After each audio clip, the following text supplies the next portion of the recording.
Bonjour vous et bienvenue sur votre podcast préféré d'actualité jeux vidéo, Singe Pourpre Podcast.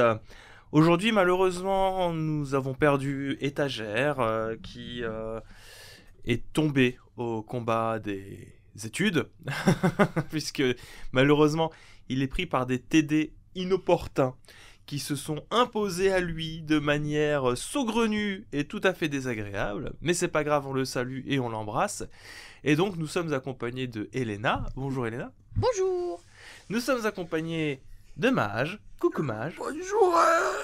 Et de moi-même. Bonjour moi-même. Bonjour. Bonjour, bonjour. Oui, bravo. Bonjour moi. Qu'est-ce qu'on est heureux de se retrouver Ça pour fait le super podcast. plaisir de te voir. Oui, ça fait super plaisir, etc. Au sommaire aujourd'hui, du coup, parlons-en. Elden Ring, encore, mais cette fois-ci, attention, on va parler d'un petit bug de rien du tout. Qui fait que... Attention. Attention, oh, c'est pas grand-chose, c'est juste le même que dans Dark Souls 3, avec ses possibilités de hacker votre jeu depuis la dernière mise à jour par n'importe qui passe par là. Un petit problème de sécurité qui va concerner uniquement les personnes qui se sont connectées en ligne, on en parlera. On continuera sur la présentation de la démo technique Unity, que j'ai volontairement mis entre guillemets bluffante. Vous verrez pourquoi est-ce que je l'ai mise entre guillemets, on va en discuter, parce que je trouve ça intéressant de discuter des démos techniques. En tout cas de cette démo technique en particulier. On continuera sur un nouveau jeu qui a été teasé par CD Projekt Red, à savoir Witcher en fait. Mais dis pas tout, voilà. Comment ça, dis pas tout? On a perdu au moins 14% de notre audience là. 14 tu ils sont arrives partis. précisément Ah à... non mais là t'as spoil comment. C'est spoil, c'est fini. Ils vont plus rien faire. Ils vont jamais acheter ce jeu parce qu'ils se sont fait spoiler. Mais ce qui est intéressant, c'est pas le titre. Ce qui est intéressant, c'est ce qu'on va dire dedans. Ah mais c'est pire encore. Tu t'en rends compte? Enfonce-toi, vas-y. Comment ça, enfonce-toi?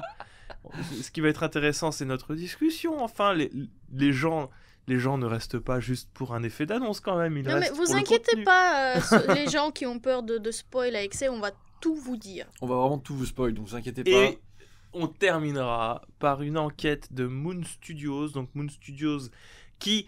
alors c'est pas l'enquête de Moon Studios, c'est une enquête qui a été faite sur le studio Moon Studios, je me corrige, qui met en lumière des pratiques toxiques d'entreprise, donc du groupe, parce que il se dénomme pas comme étant une entreprise, on va dire, standard, entre guillemets. En l'état quand même. C'est dans l'état, oui, dans les faits, c'est une entreprise.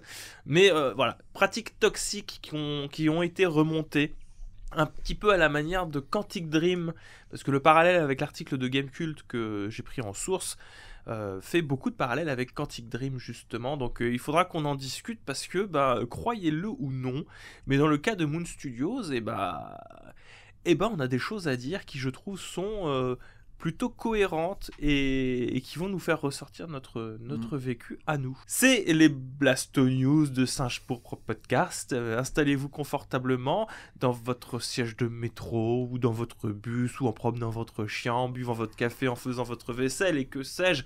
À partir du moment où vous avez lâché un petit 5 étoiles sur Apple Podcast ou un pouce en l'air ou que vous avez partagé la vidéo, vous pouvez vous mettre dans la position que vous voulez. Vous vous mettez dans la position que vous voulez, il n'y a aucun problème du moment que les conditions sont remplies.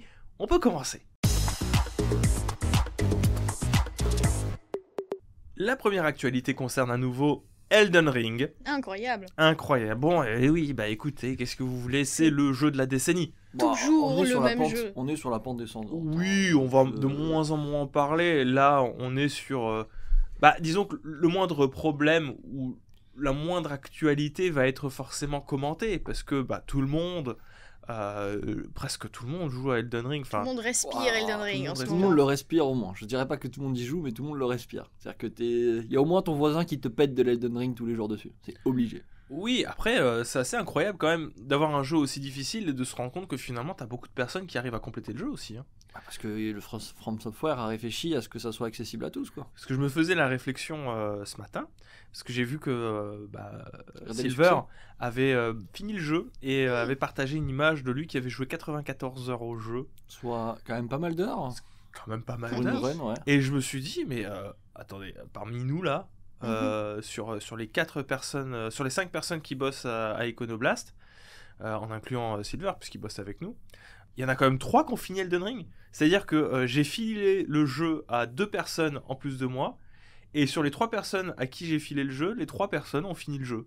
Après, les 3 personnes, c'est un spectre assez spécifique, qu'on est quand même assez débrouillard dans le jeu vidéo, tous les 3.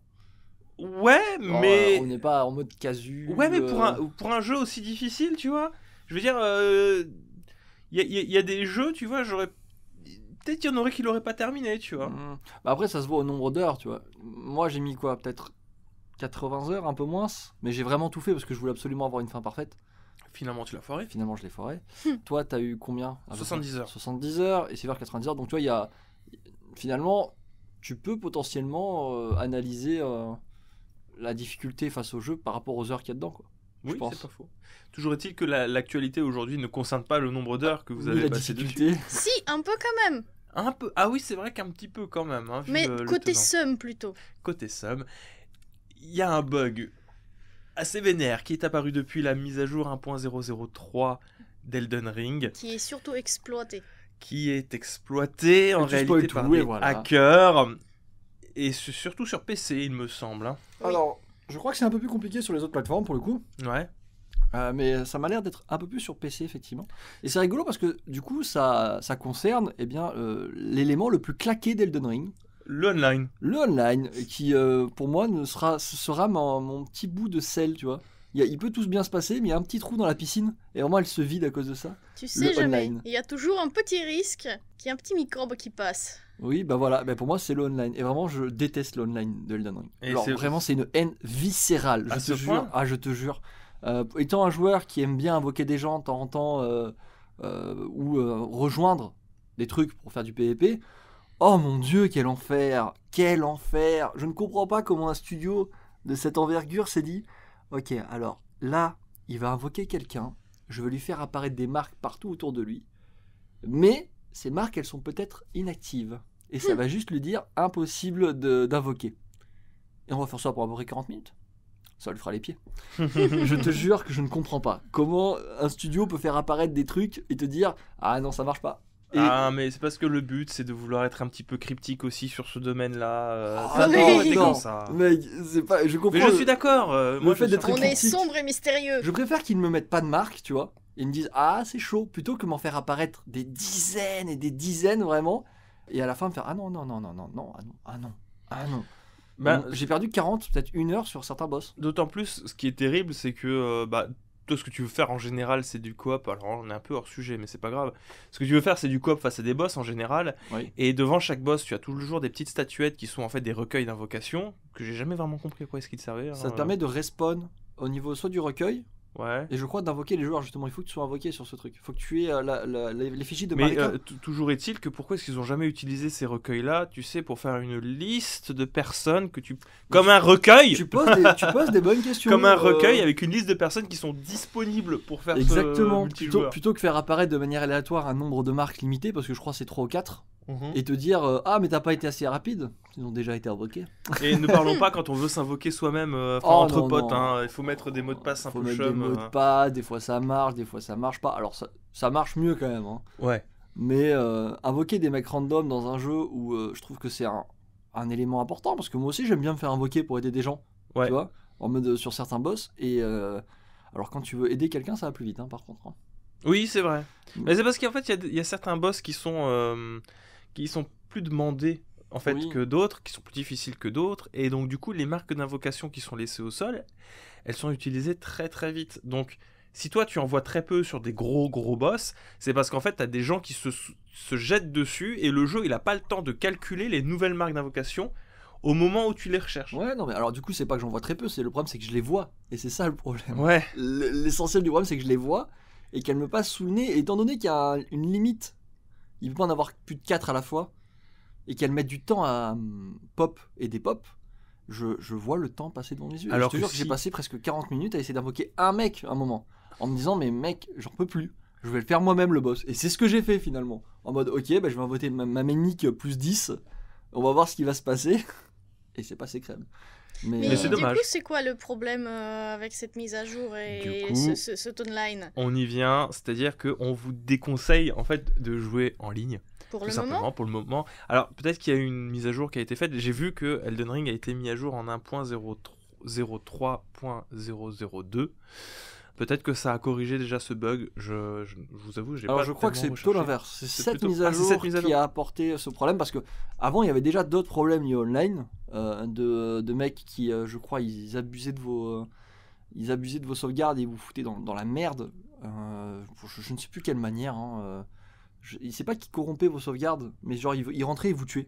Mais en fait là, c'est ce qui se passe, c'est que dans cette exploitation du online, et c'est pour ça qu'on vous déconseille de jouer en ligne pour le moment, c'est que en réalité vous avez une personne qui va manipuler votre sauvegarde via le online du jeu pour vous mettre dans une situation où vous allez mourir de chute mortelle en boucle quand vous allez vous connecter et perdre donc toutes vos runes et votre progression et donc de facto corrompre votre sauvegarde. Alors il y a une solution qui existe, hein. À chaque fois que votre jeu charge, vous aurez une petite seconde avant la mort de votre personnage. Il faut utiliser ce laps de temps pour fermer le jeu avec Alt F4. Cela vous donne plus de temps pour ouvrir votre carte. Quand vous vous reconnectez au jeu, ouvrez votre carte le plus vite possible, puis appuyez sur la touche qui liste les sites de grâce disponibles tout en appuyant de manière répétée sur A ou X pour s'y téléporter. Donc, c'est la fameuse La technique, c'est de se taper le plus vite possible en mourir de chute. Génial, merci. C'est la solution trouvée par les joueurs. C'est la seule solution qui existe pour sortir de cette boucle de mort infinie. Oui, parce que pour le moment, ni l'éditeur ni le développeur n'ont pas pu le corriger. Ils n'ont pas réussi à régler le problème pour le moment. Je ne sais pas s'ils n'ont peut-être pas eu le temps ou ils ne se sont pas penchés dessus encore, etc., etc. Mais la seule solution existante, elle a été trouvée par les joueurs. Et c'est quoi ? C'est une ruse, quoi, pour une solution de secours. Donc du coup, c'est cool parce qu'on voit qu'il y a encore une énorme marge de progression pour From Software sur certains niveaux encore. Hein. Que ce soit sur la construction d'histoire, la création de tutoriels. On en rajoute aussi une petite pierre avec... l'intégration du online, surtout que le online, qu'on le veuille ou non, ça fait partie de l'expérience voulue par From Software sur ces jeux en général aussi. C'est canon. C'est canon LED. C'est canon, donc c'est problématique, d'autant plus que là on est quand même sur des joueurs qui le font volontairement. Oui, mais ça, on rejoint à peu près le même problème qu'il y a eu déjà une dizaine, quinzaine de jours avec le fameux hacker de toujours des séries Souls. De Dark Souls 3 là. C'est ça, oui, qui est arrivé, qui a commencé à apparaître. C'était pire pour Dark Souls 3. Hein. Parce que c'était prendre le contrôle de ton PC carrément, via Dark Souls 3. Oui, mais j'ai vu aussi qu'il y a eu le même hacker qui travaillait, on va dire, sur Dark Souls 3, qui fait pareil sur Elden Ring, qui apparaît, qui se fait invoquer chez vous, et qui utilise des pareils, Oui, il fouille dans ton frigo, il prend ton fromage, enfin c'est un pétage. Qui envahit votre monde, c'est mieux, et qui vous fait passer pour un tricheur. Ouais, oui, avec un ban. Il s'appelle, je crois, comment il s'appelle ? Malcolm Reynolds. Apparemment, la seule solution, c'est de vous déconnecter dès que vous le voyez arriver. Parce que sinon, c'est pareil, vous êtes banni d'online, vous pouvez plus rien faire. Parce qu'il vous fait générer des objets illégaux dans votre inventaire. C'est ouf quand même, je trouve qu'il y a autant de problèmes autour d'un seul jeu comme ça. Oui, mais lui, tu vois, il le fait comme un chevalier blanc sur son cheval blanc. Ah oui, c'est sûr que me faire ban par un chevalier blanc, j'apprécie. Oui, mais il part du principe que c'est pour votre mieux et pour le mieux du jeu. C'est vrai que moi, c'est pour mon mieux. Quand j'achète un jeu 70 balles et que je me fais ban à cause d'un mec qui, pour la bonne cause, non, pour moi, c'est pas pour mon mieux. Il aurait tous les moyens de contacter. Il amène la paix dans ta vie, surtout qu'imagine, il t'a fait bannir du jeu et maintenant, je peux profiter de la vie. Je peux profiter de la vie, je peux sortir. Non, mais surtout, tu peux éviter la corruption de ta sauvegarde par les autres hackers. C'est comme un mec qui, il m'empêche de sortir tous les jours de chez moi. Il me dit, au moins... Tu vas pas te faire renverser par une voiture. Ouais. Je suis pas un mec sympa, moi. Non, pour moi, c'est pas un chevalier blanc, loin de là. Il aurait tous les moyens de contacter le studio. On est une ère numérique où tu peux te faire remarquer très facilement. T'es pas obligé de bloquer les sauvegardes des joueurs. Enfin, ça n'a aucun sens ou de les faire bannir. Je trouve ça facile comme argumentaire. Même si je peux la comprendre, une partie. S'amuser à faire ban des mecs qui ont mis de l'argent, 70 balles c'est pas rien. Et qui n'ont rien fait de mal finalement. Qui n'ont rien fait de mal et qui potentiellement vont mettre des mois à se faire déban parce que PlayStation on connaît. Ouais. Hein. C'est pas les plus vifs en termes de gestion des bans. Je trouve ça abusé. Hein. C'est ça. Enfin bon, faites attention à vous et évitez le online sur PC en tout cas. Oui, jusqu'à la prochaine mise à jour. Si il y en a, Bah, normalement surtout, en il fait, devrait y avoir. En fait, c'est plutôt simple. Couper les invasions. C'est 44%, Vous pouvez profiter du online, mais couper les invasions. 44% du parc Elden Ring est sur PC, donc Oui, je faites pense que ça va être attention. corrigé au plus vite. Faites attention à vous, sortez couvert. Exactement. Découvert. Et From Software, s'il vous plaît, faites des jeux sans ce genre de bug. Est-ce que vous avez vu le trailer, le teaser de Unity? Je crois que t'allais faire une Oui. intro à la Norman, c'est. Ah bon? Est-ce que vous avez vu Faux. Est-ce que vous avez vu la démo technique de Unity, Alors, je celle l'ai qui en met vu. plein les Oui, yeux? c'était perturbant. C'était perturbant. Alors, il s'agit d'une démo extrêmement réaliste, avec des textures de peau qui sont réalistes, l'utilisation du DLSS poussé à son paroxysme. Alors, le Qu'est-ce que c'est DLSS, le DLSS? voilà, c'est du deep learning super sampling, donc c'est une IA qui va calculer des textures et des objets en basse résolution pour les mettre en haute résolution, ce qui fait que c'est beaucoup moins gourmand pour vos machines. En vrai, ça marche super bien et ça permet de gagner beaucoup de fluidité sur des jeux très gourmands habituellement. Donc, c'est une démo technique, hein, comme toutes les démos techniques, qui n'a de sens que dans le cadre en fait de montrer ce qu'on est capable de faire avec le moteur. Unity, je le rappelle, c'est un moteur gratuit entre guillemets, hein, dans lequel vous aurez, je pense, quand même à mettre des royalties dedans pour les concepteurs, mais qui était l'apanage entre guillemets de développeurs indépendants Unity. Donc on voit une femme d'âge mûr qui est en train de blablater à propos du... Ça va. Oui, la quarantaine bien dépassée, hein. Ah bon? Ouais, mais Oui. là, c'est parce que t'as pas en HD, Ouais, 2, c'est ça. t'as pas laisse le temps de zoomer avant de faire tes propres conclusions. Donc Oh, une femme d'âge mûr qui est en train de discuter sur 50 ans, je dirais. sur le pouvoir. Je pense qu'on se débat vraiment du truc le plus inutile de. Oui, et en plus vous me coupez. Elle a quel âge, les mecs? J'étais en train de dire, elle discute sur le pouvoir, elle fait du feu, on voit des illuminations de partout, on voit ses rides s'animer, c'est un moteur qui montre que grâce à l'intelligence artificielle, on peut avoir un détail extrêmement important, que ce soit, donc je vous disais, au niveau des rides, au niveau des yeux, qui ont un comportement beaucoup plus naturel. On a un système sanguin également à l'intérieur de ces personnages qui fonctionne également de manière extrêmement naturelle. On a le ray tracing pour justement renforcer ce côté réaliste de la lumière et des textures. On a un nouveau moteur pour les cheveux. Bref, une démo technique ultra performante. Moi, si je vous ai sélectionné cette news, donc la démo technique s'appelle The Enemies, hein, pour ceux et celles qui voudraient aller voir. C'est pas tant pour la prouesse, qui est une prouesse, mais bon, si une démo technique n'était pas une prouesse, ce ne serait donc pas une démo technique. Toutes les démos techniques sont des prouesses. Hein. Remontez dans le temps. Faites ce petit exercice d'aller voir des vieilles démos techniques d'NVIDIA. Vous serez surpris qu'en 2000, dans les débuts des années 2000, on avait des trucs hyper impressionnants que finalement on n'a jamais eu.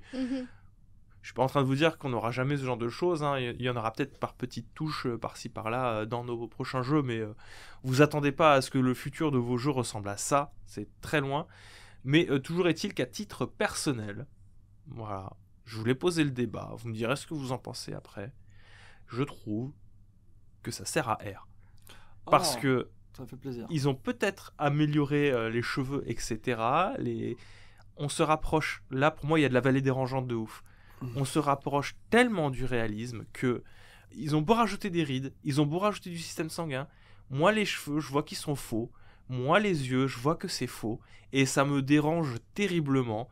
Et je ne comprends pas pourquoi est-ce qu'on court à tout prix vers ce réalisme, quand moi, tout ce que je veux, c'est pouvoir avoir une expérience de gameplay convaincante. Moi, je suis toujours un militant du jeu cartoonesque. C'est vraiment un militant, tu vois. Mais moi, je veux plus de jeux à cartoon. Je comprends pas pourquoi on se jette à corps perdu vers du réalisme comme ça. Moi, je trouve ça vilain. J'aime bien la recherche de réalisme, mais je dirais qu'il faut peut-être ralentir. On est dans une fuite en avant vers le réalisme. Et le problème, c'est que le reste ne suit pas. Le reste ne suit pas. J'adore ces démos techniques, mais tu l'as dit tout à l'heure, j'en ai vu des démos techniques, genre Crysis. Qui se souvient des démos techniques de Crysis? pas moi. Elles étaient magnifiques, mec. Elles étaient presque au niveau de ça, je suis désolé. Hein. Des mots techniques, hein, pas des démos de gameplay. Des démos techniques. Ouais. Hein.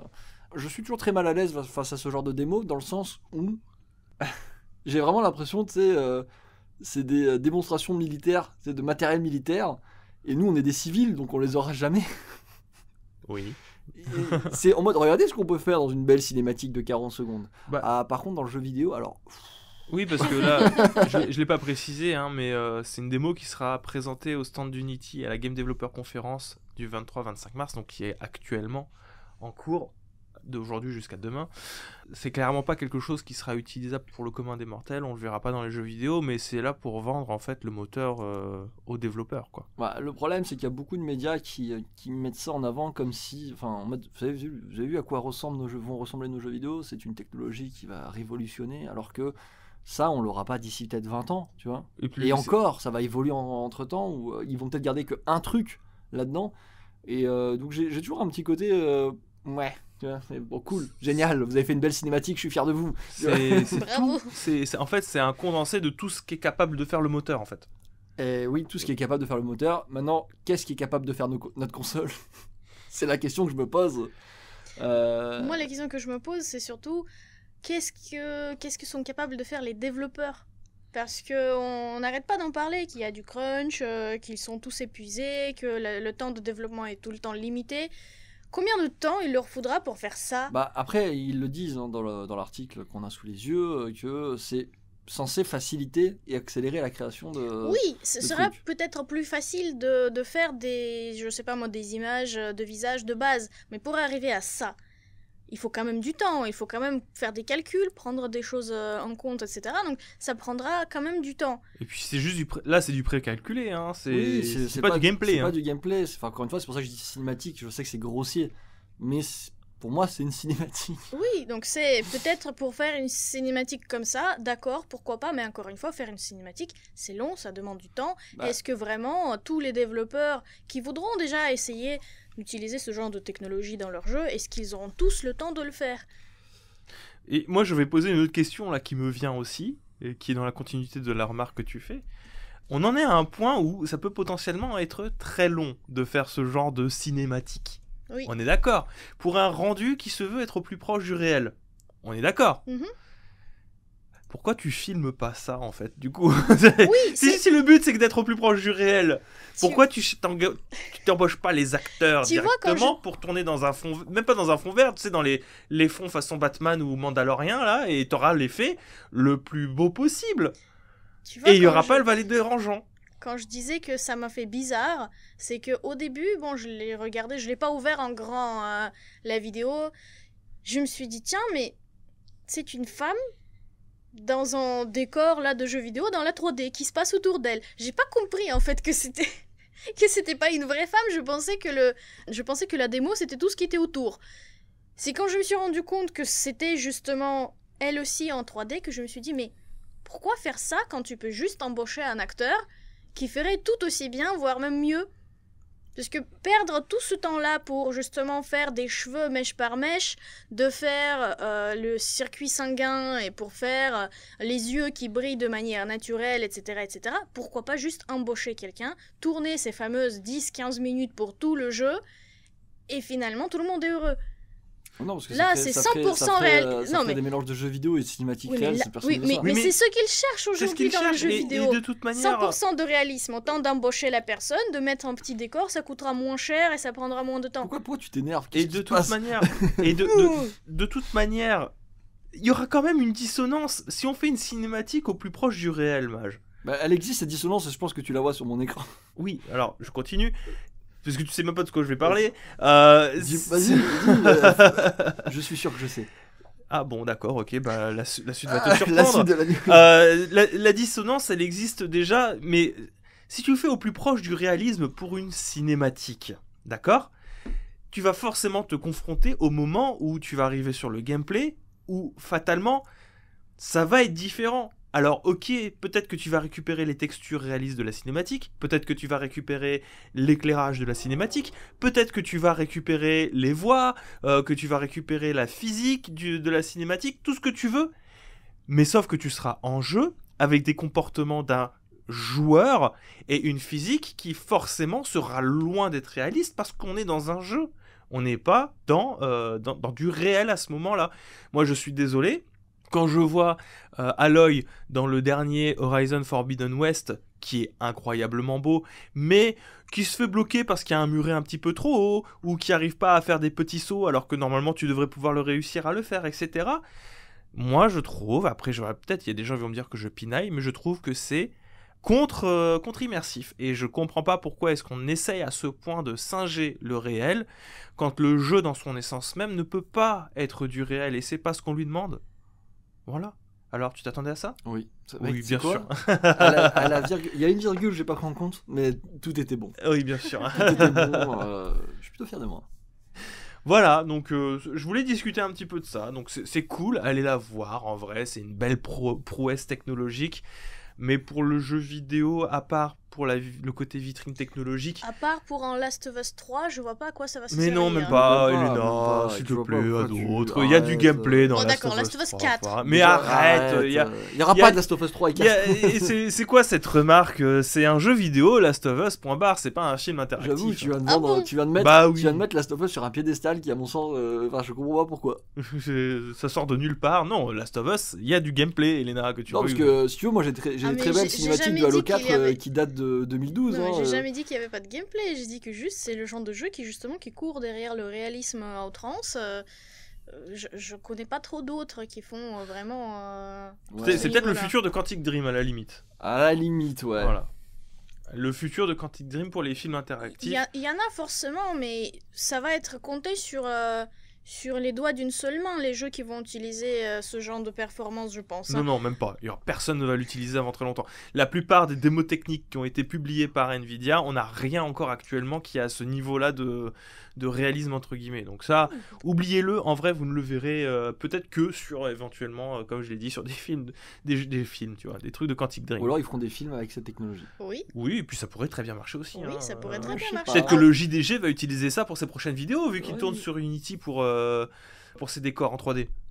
D'accord. On sait jamais. Peut-être qu'il va faire revenir gros JDG, mais en CGI.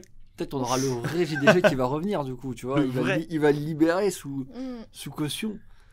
On balance des idées de mise en scène comme ça. Ouais, bah écoute, j'espère qu'il nous enverra des royalties. Droit d'auteur, ouais.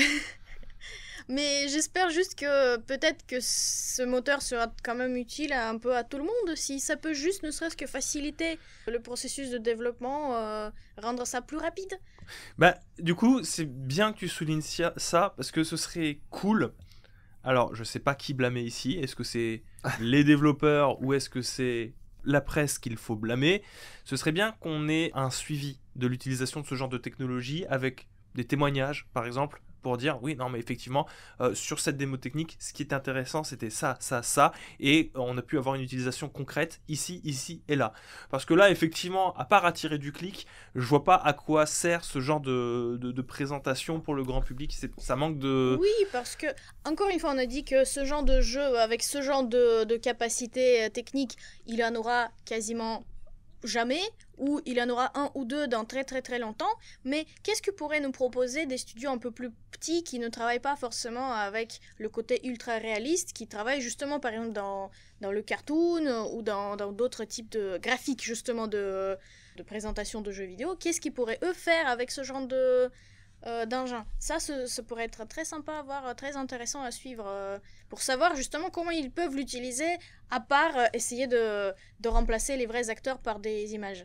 C'est ça, arrêtez d'être opaque. L'actualité qui suit concerne un jeu préféré de Mage, c'est un grand à mot, savoir c'est un grand mot. La saga du Witcher. Comment ça, c'est un grand mot. Est-ce que Witcher 3 a été détrôné dans ton cœur de GOTY depuis 2015 ? Ah oui et non, mais le problème c'est qu'on a eu une relation conflictuelle avec le studio, tu le sais, on s'est un peu embrouillé sur qui fait la vaisselle, qui fait pas la vaisselle. Oui, mais le jeu, pas le studio. Ah non, mais moi ça marche, ça va de pair. Genre vraiment, je sais que c'est les mêmes qui le font. Je peux pas me l'enlever de la tête, et c'est ce qui m'inquiète justement, parce que je sais comment on le sait plus ou moins, qu'ils ont changé de manière de travail, et qui sont plus la même approche que la sacro-sainte époque Witcher 3. Donc si tu me dis que au lieu de me dire que c'est la même team qui a fait Witcher 3, qui va faire Witcher 4, je me dis, c'est les mecs qui ont fait Cyberpunk qui vont faire Witcher 4. Et c'est ça qui me fait peur, tu vois. Du coup, vous l'avez compris, CD Projekt a confirmé travailler enfin sur un nouvel opus de la saga Witcher. Pas Witcher 4, mais un nouvel épisode d'une nouvelle série. Donc ce sera The Witcher, que ça a été annoncé, une nouvelle saga qui commence avec en tease le médaillon de l'école de Witcher qui n'existe pas dans les bouquins, m'a dit Mage, à savoir l'école du Lynx, qui a été inventé pour l'occasion des jeux vidéo. Tu m'avais dit, c'est lesquelles les écoles qui existent? Alors les canons. Ouais. Dans les canons, on a le chat, le loup et le griffon. Je crois que c'est les trois seuls qui existent vraiment. Ouais. Et qu'après, on a eu en invention dans le jeu, on a l'ours, la vipère, la manticore et la grue. Donc, ont été rajoutés au fil des DLC, je crois, si je ne me trompe pas. Apparemment, ça a été confirmé. Il s'agit du médaillon du Lynx. Donc peut-être un petit peu plus de liberté qui ont été prises par les studios CD Projekt. À partir de là, on peut s'imaginer plein de choses, de la création de personnages, pourquoi pas. En fait, Après tout, si l'école n'existe pas, on peut très bien s'imaginer une histoire 100% originale avec un perso qu'on aurait créé nous-mêmes. Et après tout, pourquoi pas, ça serait raccord avec le précédent travail de CD Projekt, à savoir Cyberpunk 2077. Ouais, alors, peut-être que dans les meilleurs des cas, on aura droit à un des personnages qu'on a vaguement croisés, par exemple, dans les autres Witcher. Je sais pas. Genre Jaskier? Non, pas forcément. Plutôt un personnage qui vit longtemps. Jaskier. Non, mais d'où? C'est un humain, il meurt la série, prématurément. Jaskier, il n'arrive pas à vieillir. Ou genre Triss. Triss, par exemple. Génial, ramenons le perso le plus chiant de toute la saga. Retrouver un magicien, ce serait pas déconnant parce que les magiciens vivent très longtemps. Les sorceleurs aussi. Oui, les sorceleurs aussi. Oui, mais si c'est une autre école. Il n'y a pas de règles qui interdisent deux sorceleurs de se croiser, t'inquiète pas. Oui, non, mais je sais, mais ce serait si le but c'est d'inventer une nouvelle aventure avec probablement zéro attache à Geralt. Je crois que tu surestimes les relations magicien-sorceleur actuellement. Je sais que la série nous fait croire qu'ils sont super potes, mais c'est un peu chelou leur relation. Je vois mal Triss faire pas mal cette nouvelle école. Dites-moi, vous avez une piscine? Non, mais ils peuvent juste se croiser, je sais pas, avoir une quête ensemble. Je suis absolument contre ce genre de truc, croiser des gens. Je te parle pas de placer le personnage absolument au centre de l'intrigue, juste pour faire un peu de fanservice, c'est tout. Justement, je suis vraiment imperméable. Moi, je serais pas surprise. Je veux pas de ça parce que ça rendrait plus complexe le lore en général des jeux vidéo Witcher, tu vois, c'est comment tu justifies qu'il soit là. Toujours est-il que pour le moment on n'a aucune information dessus, si ce n'est que ça a été annoncé, et on peut juste s'imaginer, espérer qu'il y ait une construction beaucoup plus organique du monde ouvert, contrairement au jeu original, là où Blood and Wine était peut-être un peu mieux construit dans son monde ouvert que le jeu de base. Donc on peut espérer qu'il y ait cette expérience-là qui ressorte. Il y a eu plein d'autres mondes ouverts qui ont beaucoup bousculé les codes du jeu en monde ouvert. Si c'est un jeu en monde ouvert, parce qu'après tout on n'a pas de confirmation, peut-être que ce sera un jeu très linéaire façon Witcher 2. Ce sera peut-être un point and click. Peut-être un point and click, on sait pas, ou un jeu d'action. Ouais, ça n'a pas été précisé que c'était un RPG d'ailleurs. On n'en sait rien du tout au fond. Mais toujours est-il qu'on ne peut que supposer. Ce qui est intéressant, cela dit, et c'est pour ça que je l'ai mise dedans, parce que c'est pas la seule information qu'on a dessus, c'est surtout le changement d'approche, puisque ce ne sera pas développé sous le Red Engine, mais sous Unreal Engine, l'Unreal Engine 5, ils abandonnent leur moteur maison pour ce nouveau projet. Alors je sais pas si ça veut dire qu'ils vont abandonner le Red Engine pour toujours, mais en tout cas sur Witcher 4, qu'on va appeler par abus de langage, ce sera abandonné au profit de l'Unreal Engine 5. Donc je vais vous lire un petit peu la citation du CEO de CD Projekt. Il est vital pour nous d'avoir notre direction technique le plus tôt possible. Par le passé, nous avons consacré beaucoup de temps à adapter le Red Engine pour chaque sortie de jeu. Cette coopération est enthousiasmante puisqu'elle nous permet d'augmenter notre vision à long terme et notre efficacité tout en nous donnant des outils à la pointe de notre milieu.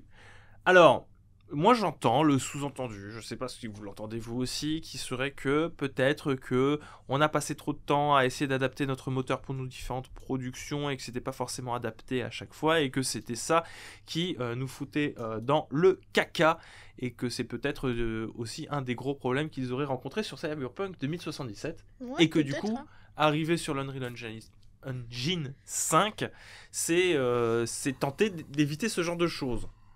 Je sais pas ce que vous en pensez, hein. Peut-être qu'ils veulent esquiver ça. Je pense qu'ils veulent juste esquiver ça, mais bon, est-ce que c'est vraiment une excuse pour Cyberpunk? Je reste très accroché à ça, je sais, ça fait vraiment langue de... mais bon les gars, quand même, je suis pas sûr que ça va vraiment leur permettre d'esquiver ça. Hein. Je pense que ça va être... Au vu de Witcher 3, cet opus va être l'un des encore plus ambitieux que Cyberpunk, tu vois. Ouais. Parce que c'est le moment de redorer le nom de leur studio, parce qu'il a pris un gros coup. Hein. Donc je pense que ça va être très sale. C'est sûr que ce serait une bonne stratégie de se dire on va faire plus ambitieux que Cyberpunk. Pour redorer ça, ce serait pas mieux de prendre le problème à l'envers et de se dire on va faire un projet plus maîtrisé, plus ambitieux. C'est ce qui me fait peur, c'est que je me dis ils vont être tiraillés entre il faut qu'on fasse 15 fois mieux que ce qu'on a fait avec Witcher 3 pour justement redorer, plutôt que dire il vaut mieux qu'on reste dans ce qu'on connaît, ce qu'on sait faire et ce qu'on fait très bien finalement. J'ai peur qu'ils soient tiraillés entre ces deux trucs, dont un qui risque de potentiellement les amener vers un nouvel échec. Tu vois. Oui, mais avec Witcher, ils ont quand même l'avantage de déjà connaître l'univers et de travailler avec depuis des années et des années et des années. Vrai, mais ils ont déjà fait 3 jeux, donc ça c'est le 4e, même si l'histoire est différente, même si peut-être qu'ils vont la placer dans une période temporaire différente, j'en sais pas, on verra ce que ça va donner dans 10 ans peut-être, mais... J'aimerais qu'on t'apprécie dans 10 ans. Il maîtrise le monde, il maîtrise l'univers, il maîtrise les monstres, il maîtrise... Il maîtrisait. On sait pas si c'est toujours les mêmes qui sont là pour le coup. Hein. C'est vrai. On sait qu'il y a eu un turnover assez vénère avec Cyberpunk. La boîte, on suppose que la boîte, parce qu'elle a bossé dedans, on suppose qu'elle a cette expérience-là. La boîte est censée maîtriser. Oui, mais la boîte est une entité morale, elle n'a pas d'expérience à proprement parler. Si les gens dedans se sont barrés, et on sait qu'il y a eu du turnover, hein, et plutôt vénère chez CD Projekt. On sait aussi qu'ils ont changé de manière de travailler pour le coup. Ouais, parce que maintenant ils ont ouvert des studios un petit peu partout et leur objectif c'est de bosser façon Ubisoft. Brique par avec brique. Mais c'est peut-être pour ça aussi qu'ils changent du coup de moteur de jeu, parce que ceux qui pouvaient réadapter justement le moteur maison pour un nouveau Witcher, ils sont partis. Oui, mais dans ce cas-là, on retourne à la case départ. Est-ce que c'était les problèmes Bah voilà, on verra bien ce que ça donne. C'est comme ils disent, une nouvelle saga. Il faut peut-être partir du principe que c'est une nouvelle saga, donc ce sera peut-être complètement différent. Oui. Moi, tout ce que je sais, c'est que je ne me hype pas. Fin de l'histoire. Moi, je reste curieux. Je suis curieux, mais la dernière fois que CD Projekt m'a promis un jeu, je t'en parlais tout à l'heure, j'avais quoi ? J'avais 17 ans, à peu près. 16 ans. Là, j'ai quoi ? J'ai 27, 28 ans. Donc je me dis, bon, il est pas sûr je regarde l'heure. Ok, je l'aurai pour mes 37, 38 ans, ça devrait le faire. Donc je vais éviter de trop me hype, parce que je vais encore blesser mon petit cœur de gamer, et ça, c'est pas bien. Ça se trouve, ce sera un MMO. Ah, ça serait encore pire. Ça se trouve, ce sera un visual novel. Oui, bah pourquoi pas, avec la technologie, parce que je sais pas, vous aviez Unreal Engine 5 qui a présenté aussi la possibilité de faire des super visages ultra réalistes. Oui, bah imagine, ils vont faire des super visages ultra réalistes et ils vont les faire lire le texte et toi tu auras juste à faire les choix. Non, mais en vrai, il y a un truc, c'est bien qu'ils repartent sur The Witcher, mais bon, je m'inquiète un peu, surtout bon. Que je sais pas si tu as vu, mais il y a le directeur, du coup, Jason Slama, qui a été programmeur UI sur Witcher 3 et qui a fait Gwent, qui a dit qu'il n'y aurait pas de crunch sous sa garde, ce qui me fait dire que ça m'inquiète. Alors je sais pas si ça m'inquiète ou rassure, tu vois, parce que dans un univers... Pas de crunch sous ma surveillance, is the new, pas de microtransactions dans mon jeu solo. Exactement, tu vois, donc généralement ceux qui promettent sont les pires, c'est ce que je me dis. Donc oui, bah on y reviendra justement, tiens, c'est la news après. C'est ouf cette transition. Moi j'aimerais juste terminer sur, parce que c'était là que je voulais vous amener avec l'Unreal Engine 5 depuis le début aussi, c'est que faut bien avoir en tête que c'est pas parce que c'est un moteur qui est utilisé par beaucoup de personnes que c'est forcément un moteur de jeu qui est facile d'utilisation, et c'est difficile d'imaginer qu'il ne puisse pas rencontrer de problème si on imagine qu'il y a eu beaucoup de turnover. C'est-à-dire qu'il y a beaucoup de personnes à former sur ce moteur malgré tout, parce que c'est un nouveau moteur. Hein. Oui. L'Unreal Engine 5, c'est un moteur très récent. Même s'il est beaucoup basé sur le 4, il reste relativement récent. Des exemples de jeux sous Unreal Engine 5. Pour le moment, on n'en a pas des masses. Hein. On avait été checké avant, il y a Arc Age 2 qui était annoncé dessus. Arc 2, il y aura le prochain Bioshock qui tournera sur Unreal Engine 5. Dragon Quest 12 aussi. Fortnite qui a été... Mais lui, bon, du coup, c'est Epic Games qui s'en charge. Donc Fortnite sera sous Unreal Engine 5, donc c'est pas surprenant. Le prochain Mass Effect, Senua's Saga, Hellblade 2, Stalker 2 et maintenant le prochain Witcher. Donc vraiment pas beaucoup de jeux qui sont sur Unreal Engine 5. Et former des gens à ce nouveau moteur, ça demande du temps et de rencontrer des problèmes. Et former des gens, imaginons les quelques-uns, les anciens qui sont restés chez CD Projekt et qui ont travaillé jusque-là sur le Red Engine, ça demande du temps aussi et de nouvelles habitudes à prendre. Exactement. Donc ça ne veut pas forcément dire que ce sera... que ça va se passer sans heurte, cette histoire de développement de Witcher 4. Peut-être que ce sera moins long, mais ce sera long quand même. Peut-être que ce sera le dernier jeu de CD Projekt. Peut-être que ce sera plus long encore. Effectivement. Ouais, 40 ans, 45 ans à peu près. Oui, voilà. Non, c'est bien, CD Projekt qui met vraiment des balises de vie en mode... À chaque fois qu'il y a un jeu CD Projekt qui sort, c'est une remise en question. Écoute, sur toute ma vie. tu veux que je te fasse une balise encore plus vénère? Ouais, va parler d'Harry Potter, c'est sûr. Non, peut-être que ce jeu-là, le nouveau Witcher, tu vas le faire avec ton enfant. Oh, génial.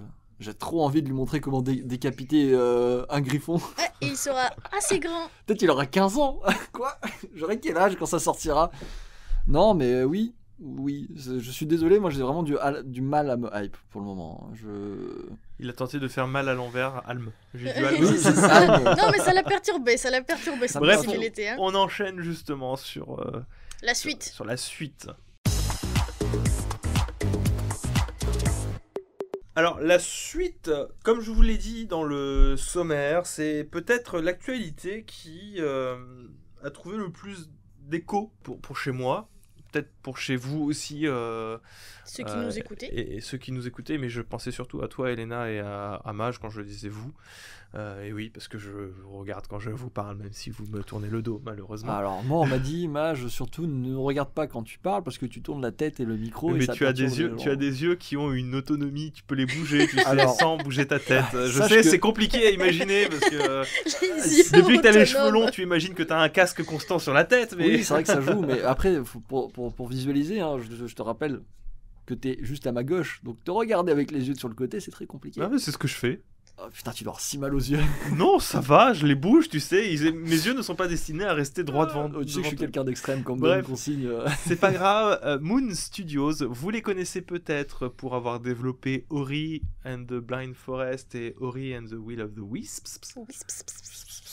Qui sont deux super jeux à la direction artistique bien cool, hein, qui ont participé à ce regain d'intérêt pour le Metroidvania, comme genre de jeu, hein, avec toute cette arrivée massive de Metroidvania-like ces dernières années, au même titre que Hollow Knight par exemple, ou plein d'autres jeux indépendants qui sont arrivés aussi dans ce regain d'intérêt-là. Donc des bons jeux qui ont été salués par la critique, hein, c'est des super métacritiques, les Ori. Alors, je vais pas aller les voir, c'est quoi le métacritique de Ori and the Blind Forest? Alors, il s'est peut-être fait review pour moi. Tu crois? Peut-être.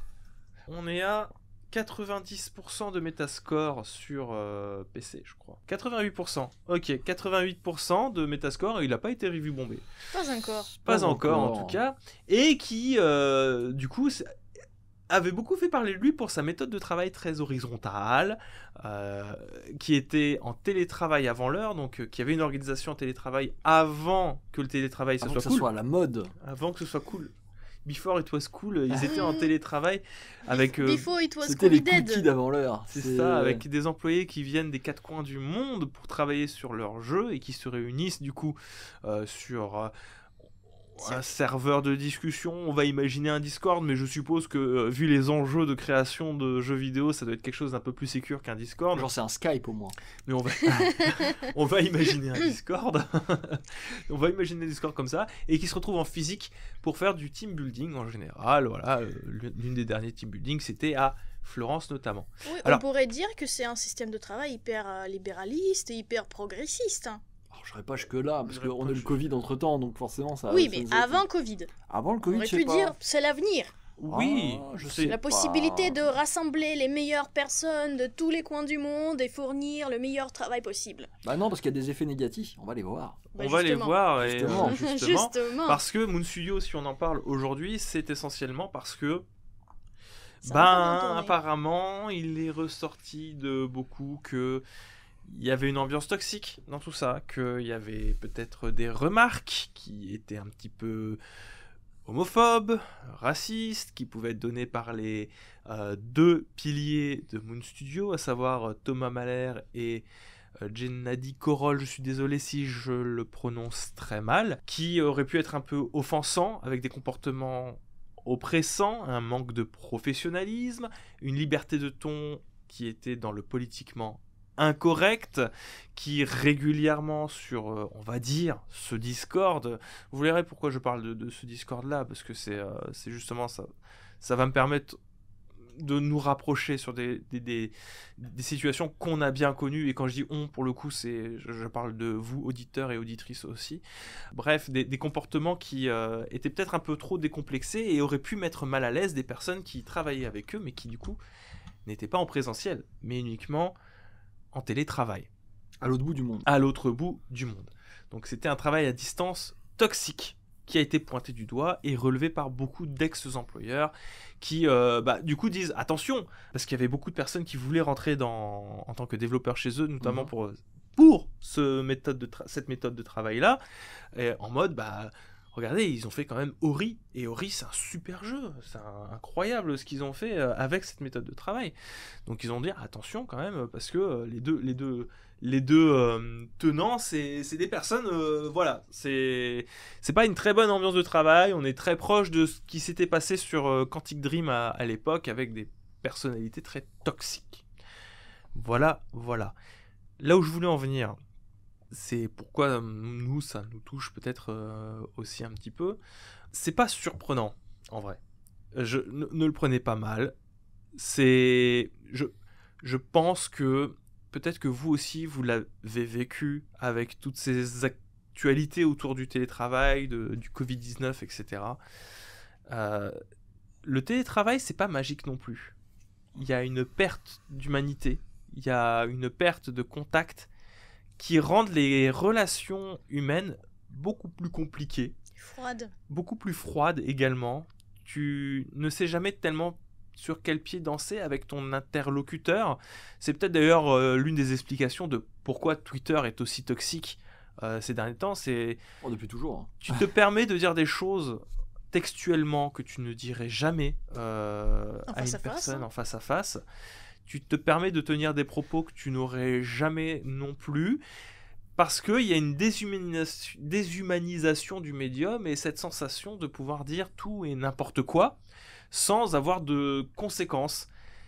Et je suis à peu près sûr que dans le lot, il y a des choses qui ont été dites qui sont évidemment à condamner, mais peut-être que dans le vrai, il y a des choses qui ne sont même pas pensées telles quelles, et qu'il y a une perte de nuance de la parole qui a pu être dite à ce moment-là. Ça dépend de la personne que tu as en face de toi et le contexte. On l'a tous connu, ça, oui, des problèmes sur Discord, sur des conversations privées. Forums, sur les serveurs de discussion, bien avant que ce soit Covid ou bien avant la découverte que ce studio en particulier a eu ce genre de problème, parce que finalement, c'est pas tellement un problème de vraiment studio de développeurs de jeux vidéo, c'est un problème qui peut concerner n'importe quel individu qui passe une partie de sa vie sur un serveur numérique et qui discute avec les gens via ce biais-là. C'est ça. Qu'à l'écrit. Même en vocal, je trouve. En vocal, je trouve qu'il y a quand même une barrière en moins. Il y a une barrière en moins, mais il y a toujours. Il y a toujours tu vois, c'est pas à l'écrit, mais tu peux toujours te dire bon, là je suis en vocal avec la personne, je suis quand même tout seul chez moi, je vois personne par exemple en face, j'ai passé une mauvaise journée. Je lâche tout mon stress sur les gens avec qui je discute et j'ai zéro remords derrière. Parce que je les verrai jamais de toute manière. T'es pas dans le même mood, hein, de toute manière. Pour avoir écouté énormément, alors je me permets un petit parallèle, mais pour avoir écouté beaucoup de podcasts ces derniers temps, tu l'entends, par exemple, des podcasts qui se font en présentiel et d'autres qui se font sur des conversations Discord. Il y a un degré d'interaction qui n'est pas le même du tout, et c'est ce degré d'interaction là justement qui peut être la variable d'ajustement entre une bonne ambiance et une mauvaise ambiance. Donc c'est vrai que même juste avec un vocal mais en distance, ça peut changer, pour la bonne et simple raison que la personne en face, elle peut faire quelque chose qui n'a rien à voir avec la conversation que vous êtes en train de faire. Elle peut être en slip, elle peut boire son café ou j'en sais rien, se toucher les noix pendant que vous discutez, des choses, des comportements que vous ne vous permettriez pas quand vous êtes en présentiel et qui font que du coup ça se tient mieux quand on est en face à face, tu vois, que quand on est justement à distance. Et même en vocal, et c'est renforcé, c'est pire quand il n'y a que de l'écrit, parce que l'écrit, il est ce qu'il est, malgré l'utilisation d'émoticônes qui ont permis d'adoucir un petit peu tout ça. Et encore des fois, c'est pas clair. Hein. Et même encore des fois, c'est pas clair. Il y a toujours cette part d'interprétation d'un texte lu qui fait que quand on m'écrit un texte, je vais pas nécessairement le prendre comme la personne aurait voulu que je le prenne quand il me l'a écrit. Après, attention, on dit pas que ça veut dire que ça marche pour tout. Non, oui, bien sûr. Mais c'est une approche, effectivement. Des fois, je me suis déjà dit, quand quelqu'un me parlait, putain, pourquoi tu m'aggros comme ça, alors que finalement, la personne en face, mais je t'aggro pas, gros, je rigole, tu vois. C'est ça. Et bon, ça se passe bien, généralement, parce que c'est avec des amis, mais effectivement, dans une société, c'est plus compliqué, je pense. Tu vois un étagère, par exemple, il est pas là, voilà, c'est pas pour lui casser du sucre dessus, mais étagère n'utilise jamais d'émoticônes. Alors oui, il fait des phrases c'est un problème. Construites, comme on lui a appris à l'école, avec une majuscule, un point. Oui. C'est tout. Quand il et il ne met pas d'émoticônes. Que le point sur Internet, c'est le Nick Taras, ça veut dire Nick Taras. Tu vois. Oui, mais tu vois, ça c'est une construction qui s'est faite sur Internet et qui a été rendue en fait presque obsolète par l'utilisation d'emoji. Oui. Et nous, étagères, on sait qu'il discute comme ça, et on sait que quand il discute comme ça, il pense pas à mal, il a pas envie d'être sec, c'est juste sa manière de parler sur Internet. Donc on l'accepte ainsi.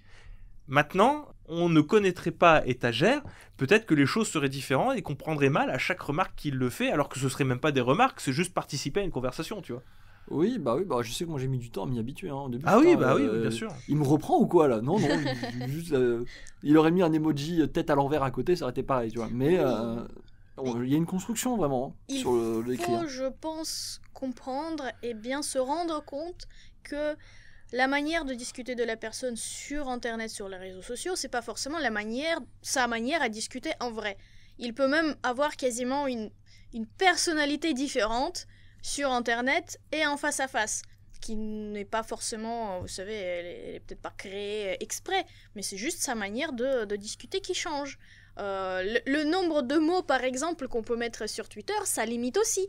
Oui. Donc tu es obligé de changer ta façon de construire ta phrase aussi. Donc il y a des choses qui, des fois, ne dépendent pas de nous.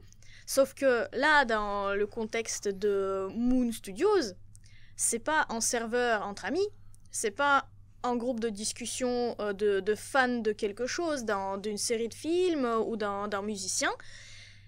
C'était censé être un endroit pour travailler. Et à partir du moment où les dirigeants promeuvent l'approche où tout le monde doit pouvoir dire tout ce qu'ils veulent sans se prendre la tête et voire même de dire des choses qui ne sont pas censées d'être dites, que ce soit entre amis ou pire encore dans le cadre du travail, effectivement ça peut vite partir en cacahuète. C'est ça. Parce que il faut peut-être imposer encore plus de limites, et c'est là aussi que je voulais en venir, c'est des situations que j'ai connues, qu'on a connues, que vous avez peut-être connues vous aussi, même juste sur des serveurs amicaux quelque part, sans la dimension de travail, mais je sais qu'à titre personnel, c'est pour ça que je me suis battu pour avoir un local en physique sur toute ma carrière YouTube, depuis 2015, c'était un de mes rêves, et c'est quelque chose que j'ai affiné avec le temps, parce que j'ai bien vu à quel point le télétravail uniquement, ça peut créer des ravages. Alors attention, ça a des points extrêmement positifs sur la santé mentale des gens, parce que pouvoir avoir l'opportunité, en fait c'est comme ça qu'il faut le voir, c'est avoir l'opportunité de travailler chez soi et de prendre le travail de manière un peu plus cool. C'est ça pour moi l'intérêt du télétravail, c'est plutôt l'opportunité du télétravail et pas forcément l'imposer. Parce que le travail en présentiel a, à côté de ça, énormément d'avantages aussi, en plus d'avoir des inconvénients s'il est trop structuré. Et strict. Peut-être envisager plus de souplesse en réalité dans les manières d'envisager le travail. Mais enfin bref, c'est pas ce que je voulais dire. C'est que moi, je l'ai vécu, en fait, uniquement en télétravail et en distance avec des collègues qui habitent aux quatre coins de la France que je ne vois que à certains moments précis de l'année pour des événements bien spécifiques. Sur du long terme, et même pas du long terme en fait, c'est sur du moyen terme, parfois même sur du court terme, ça ne peut que mal finir. Je pense que n'importe quel auto-entrepreneur, il connaît cette histoire-là. C'est lui qui reste chez lui et qui travaille à la maison, que ce soit en informatique, en développement, en création manuelle, en écriture aussi, des écrivains, des traducteurs, tous ceux qui font ça et qui sont obligés de communiquer avec leurs partenaires ou clients ou collaborateurs uniquement via le lien d'internet. Je pense qu'ils connaissent ce problème-là. D'un côté, le problème d'isolement, mais de l'autre côté, le manque de compréhension, des fois, le manque de contact, le stress créé par justement les incompréhensions, les phrases mal formulées, et surtout quand des fois ça dépasse les bornes et quand les gens se comportent un peu de manière pas très respectueuse. Non, même entre professionnels, il peut se passer des petits moments de tension qui ne sont pas facilement des fois gérables. Dans le cas d'un indépendant, tu vois, ça peut encore aller dans le sens où t'es juste en relation avec ton client, donc oui. C'est une relation, ça va dans un sens, c'est un sens unique et t'as moins d'occasion de lier des relations avec un client. Oui, surtout tu peux toujours lui dire ciao amigo, on se voit plus jamais. Et puis c'est pas grave parce que de toute manière vous n'avez, à part le contrat, si vous avez fini votre contrat, vous n'avez aucune obligation légale d'entretenir des relations avec ce client. Avec un groupe de personnes, c'est déjà un peu plus compliqué et tu te rends compte qu'un groupe, pour qu'il fonctionne, il faut qu'il y ait des contacts réels. Moi, en tout cas, c'est la conclusion que j'en tire. Il faut avoir un cadre aussi. Parce qu'effectivement, si, comme là, dans le cas de Moon Studio, les patrons, ils insultent un peu tout et n'importe qui, ils cherchent pas à cacher leur dégoût ou leur déception vis-à-vis du travail fourni, ils cachent pas leurs mots, les salariés, parce qu'ils sont salariés, ils peuvent rien dire. Même si c'est promu comme tel dans leur société, qui en plus ils se positionnent comme, comment ils disent, anti-société, anti-entreprise. Donc c'est une entreprise sans vraiment l'être dans son cadre d'organisation de travail, ce qui fait que en fait les gens qui travaillent pour cette société-là ne savent pas vraiment sur quel pied danser. C'est-à-dire qu'ils ne peuvent même pas se protéger contre les dérives comme ça. Et en même temps, ils ne peuvent pas manquer de respect à leur patron parce que tu sais pas comment le patron va se comporter. Oui, parce qu'il y a c'est culture d'anti-entreprise, c'est culture de dénigrer la hiérarchie, mais il y a une hiérarchie de facto. Oui. Ouais, j'ai bien connu des retours de personnes qui ont tenté. Ouais, c'est ça. Parce que moi, je me demande si Thomas ou Corolle, là, je lui dis, tu lui dis une petite insulte en mode c'est un peu de la merde ce que t'as fait aujourd'hui quand même. Voir s'il dire après. Est-ce qu'il y a des héros qui ont tenté ça? J'imagine que oui. Hein, et ils ont été bannis du Discord. Oui, je pense qu'ils sont juste pas survécus en fait. Hein. Alors pas survécus. Ils ont pas survécu. Ils sont partis de façon. Je sais pas parce que. Voilà quoi. Je vois pas de. Mais je pense qu'il y a dû avoir des héros et c'est ça. En fait, ces héros entre guillemets. Après, ça a participé à une ambiance qui devait être délétère, tu vois. Le problème, c'est que moi, je pars du principe que si tu autorises, tu vois, les gens autour de toi à se comporter comme toi tu te comportes, à partir du moment où c'est pas toxique, il y a des limites, faut pas déconner. Là, ça peut bien fonctionner. Mais effectivement, si c'est moi, je suis le patron, donc j'ai le droit de te taunt, pas l'inverse. Je peux comprendre, ça part vite en couille. Du coup, je suis un peu. J'attends de voir parce que c'est tout frais finalement. S'il y a des héros qui vont apparaître, qui vont dire moi j'ai trash talk, par contre ça va pas marcher comme. Oui, c'est ça. Tout ce que je voulais dire, entre-temps, il y a Moon Studio qui a lancé une réponse qui est... Qui pue, je suis désolé. Je l'ai lu, ils ont sorti la carte, alors oui, ils ont sorti toutes les cartes mondialistes, tu sais, nous sommes issus de tel ou tel endroit, donc bon, on peut pas être raciste et homophobe, enfin ça a l'air logique. On a des amis. Non mais ils ont sorti la fameuse phrase, on a des amis. Oui, je connais des gens, je peux pas. Non mais c'est ça, et je fais putain les mecs, non. Oui, c'est vrai que c'est d'autant plus terrible. Moi, si j'ai choisi cette news et si j'ai choisi d'en parler de cette manière avec vous, c'est surtout pour partager un ressenti vis-à-vis de ça et de la thématique du télétravail. En aucun cas pour excuser les comportements des fondateurs de Moon Studios qui... visiblement, il y a eu quand même des comportements assez inexcusables dans le lot, même dans le cadre d'une sphère d'une conversation d'une conversation dématérialisée. Je voulais surtout remettre un peu les choses en perspective aussi. Ils ont une méthode de travail atypique, avec des conséquences en fait qui... je suis désolé, mais...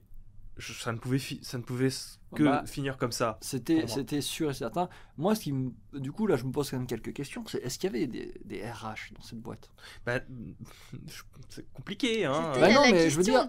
Si t'as une culture anti-entreprise... Bah oui, mais le problème, c'est que justement, je me dis, éventuellement, s'il y avait eu un RH qui était tout le temps là et qui avait un visu là-dessus, peut-être que ça serait passé différemment, même si je comprends ce que c'est la culture entreprise, et je sais très bien que les RH c'est pas la solution ultime, parce que on l'a vu avec Ubisoft.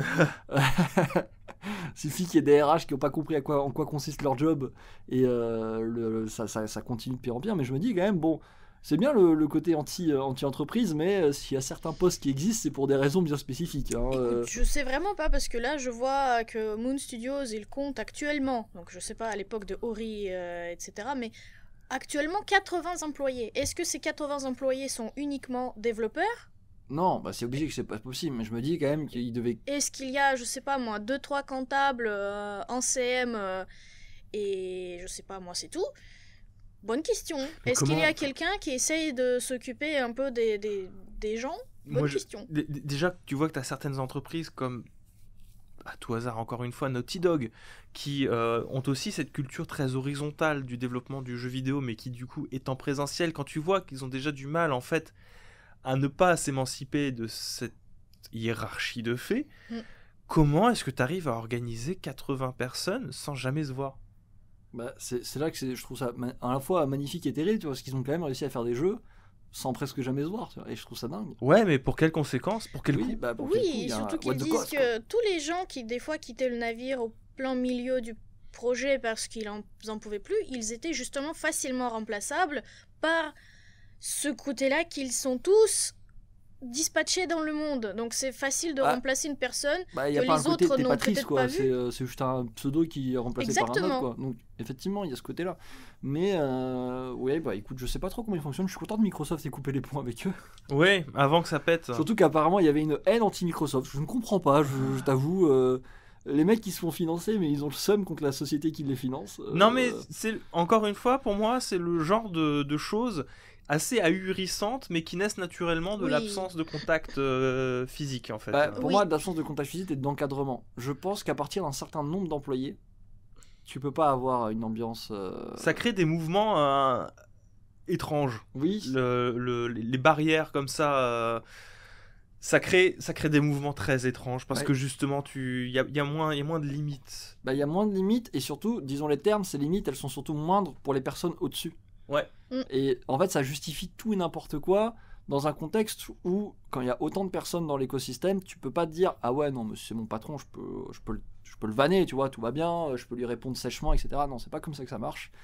Ça marche peut-être dans une boîte de 4 personnes, 5 personnes, 6 personnes, parce que l'écosystème, il est très restreint, très serré, très 80 personnes. Il y a dans une journée, tu peux en croiser que 4. C'est ça, il y a beaucoup d'implications des personnes dans ce qui se passe. Exactement. En fait. Et donc, quand tu as 80, 100, ton patron, ton supérieur, tu peux le croiser peut-être une fois toutes les 2 semaines, tu vois, à la rigueur, et le contexte de vanner, ça ne marche pas. Bah oui, tu le connais pas ton patron finalement. C'est ça, tu prends le café avec dans les meilleurs des cas, dans la même salle.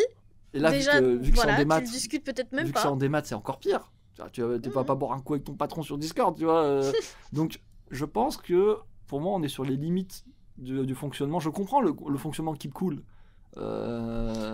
Mais il y a une limite, et cette limite, malheureusement, elle penche vers les patrons. Puis l'absence, tu vois, de lieu physique pour se retrouver, on en discutait un petit peu avant quand on a fait le débrief, etc. Faut bien comprendre une chose, c'est que dans ce système-là, encore une fois, je sais pas c'était quoi leur structure pour se retrouver. Donc j'ai envie de dire... Ils ont l'air d'avoir des réunions annuelles ou je sais pas quoi. Ouais, je vais prendre l'exemple du Discord pour avoir tout le monde, d'accord ? Où il y aurait tout le monde qui se réunit. Dans ce contexte-là, Quand tu te retrouves avec des discussions un petit peu à droite, à gauche, que tu sais pas exactement sur quel pied redanser, je sais plus ce que je voulais dire. Ah si, voilà, je me souviens. Oui, dans ce contexte-là, où vous avez des personnes à droite, à gauche, qui se retrouvent à peine pour parler, où vous n'avez pas la limite physique de la boîte. En réalité, tu peux pas éviter le crunch avec le télétravail, dans la mesure où le simple fait de consulter l'état de l'avancée des projets sur un serveur, en soi, c'est déjà du travail. Il faut vous mettre bien dans la place d'une personne, mentalement, qui essaye de décrocher de ce travail-là pour pouvoir se détendre, vivre une vie de famille, tout ce que vous voulez, mais qui, à 23 heures, comme n'importe quelle personne ici, quand il s'ennuie un petit peu, va faire un petit tour sur Twitter ou sur YouTube, allume ce serveur pour voir ce qu'il s'est passé. Et ben pour moi, ça veut déjà dire qu'à 23 heures, il était encore au boulot. Ouais. Et que du coup, mentalement, en télétravail, dans ce genre de conditions-là, en général, il faut faire très attention à bien se déconnecter. Parce que le simple fait de se renseigner et de voir ce que font les autres, c'est déjà participer à une activité professionnelle, à une activité de travail. Ne jamais se déconnecter, c'est travailler H24. Voilà, c'est tout ce que je voulais dire.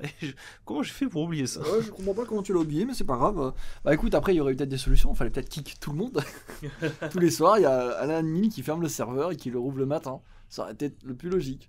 Mais bon, je suis pas employé chez mon studio, donc je vais pas leur donner des solutions non plus. Tu sais, il faut pas oublier qu'encore une fois, ils sont tous dispatchés dans le monde. Et ce qui fait qu'il y a des fuseaux horaires différents. Donc tu peux pas fermer le serveur quand, par exemple, pour la moitié du personnel, il fait jour en fait. Bah, tu kicks la moitié du serveur.